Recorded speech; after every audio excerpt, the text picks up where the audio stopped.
Yeah, hi everyone. Welcome to the Tropic Marin channel. Today here from one of the most, or the most beautiful coral tank in Europe, I would thank you. Would almost say, here in Karlsruhe at the Natural History Museum. I'm visiting Hannes. Hannes brought all this to life, basically, and maintains it. He keeps everything in a near perfect condition, I would say. I mean, if you look at the corals, like everything's super clean. That also makes a big difference, I would say. And corals look amazing. The reef, the structures, like how you can look into the distance. People like that.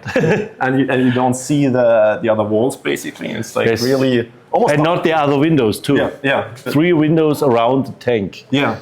And you can't watch the other people. It's as close to a diving experience without getting wet as you can get, I would say. So I'm really fascinated. I'm very happy to be here, finally in person. First time that I actually step foot in this in these divine halls, if you want to say. I've seen a lot of videos, and we've been in contact for a long time now. And several years. Your former employee, Robin, is now working for us. Yes. And nice guy. Very nice guy. Greetings to Robin. I hope he's in Wilhelmshaven working hard while we... Yes, I hope too, Robin.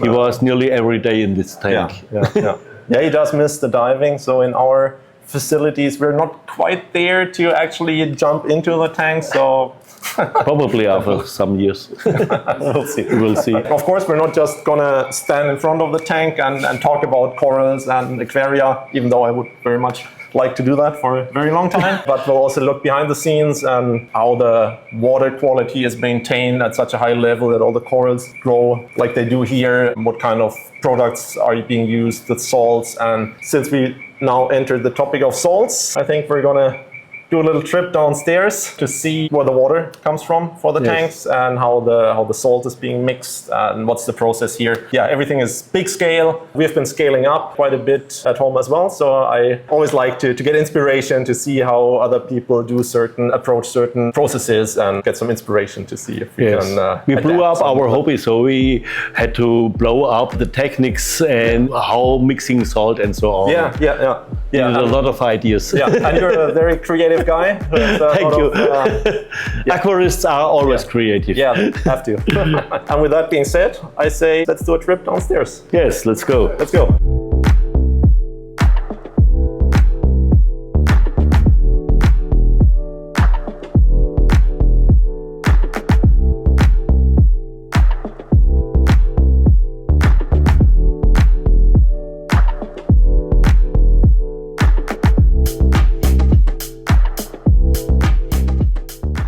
And suddenly we're down in the dungeons where the water is made. Dungeons, isn't it? Not maybe. It's beautiful down here. I like it very much, I would say. Hannes just already prepared the mixing process, how the seawater is made for the big tanks, for the other tropical tanks. And I really like the construction here. Right, so you can take the 500K big bag, just lift it up and straight above our water tank, and then it's very slowly and gently being added to the water. So osmosis water? Yeah, and you have pretty powerful flow pumps in there. So the salt, as soon as it hits the water, basically is caught in the water motion and dissolves really quickly. Yes. And what I also really like is that the opening of the big bag, it's rather small and it's not like dumping everything inside super quickly, but it's also submerged, so you don't have all the aerosols or the dust particles, right? The salty dust, because that is pretty aggressive stuff. Is it a special mix of salt? It's a sous mix, we call it sous mix.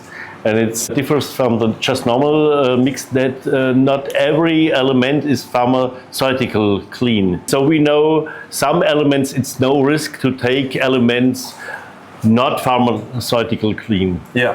So we discuss the risks directly the consumer can do.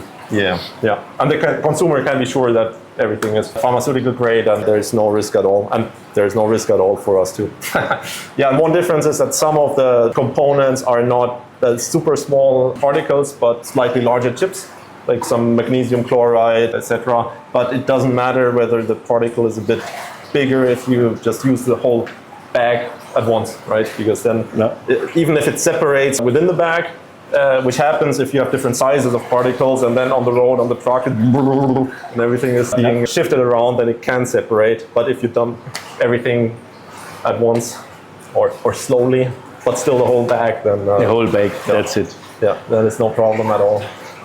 So talk a little bit about how much water change. I'm an old man, an old aquarist, so I do a lot of water change, because in former times we didn't know where are the elements going to in your tank. So you have a tank, you don't know what the corals take out, what the food is putting in, and at the end you had no possibilities like ICP, OES, something like that. You didn't know nothing, and so the water change was always a little step to normal conditions. If you have a good salt, the new salt water you changes in has the relationship of elements like in the sea. But you don't know what's in your tank. So it's always a step to the relationship in the sea. And also if you have some accumulations, then you can dilute it. Because back then, there was no ICP, there was no fancy sensors. You had like the titration tests and your eyes. And basically that's it. So today you can discuss it on another step. Today you get the really in-depth analysis with the ICP and in the ICP Plus, where they even go beyond the ICP technology, but add more devices to get an even bigger spectrum of elements. But as old man, I say you don't know the organic pollution in your tank anymore. So you will solve this problem a little bit too today with the water change. Of course. With ICP you can't assess the organic components. Sometimes you can have your total dissolved organic carbon content analyzed, but then you still don't know what it is. Right? So you can't really know what kind of organics are in your water, and since we know that in here it's no organic compounds that you don't want to have in your tank, you can dilute any potential accumulations. Like you do like up to 30%, like 15 to 30. In a coral tank we do between 15 and probably 20% per week. In a fish tank, depends on how many fish inside, we make up to 40%. Similar for us. We do about 10% per week in the coral tanks, and it's kind of like opening the window and you're flat for a little bit, let in a breeze of fresh air, and do it while siphoning out sediments to keep everything clean.